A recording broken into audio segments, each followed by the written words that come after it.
യഹൂദിയായിലെ ഒരു ഗ്രാമത്തിൽ ഒരു ധനുമാസത്തിൻ കുളിരും രാവിൽ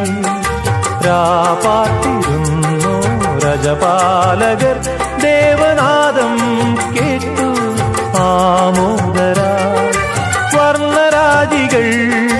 വിടരും വാനിൽ വെള്ളിമേഘങ്ങൾ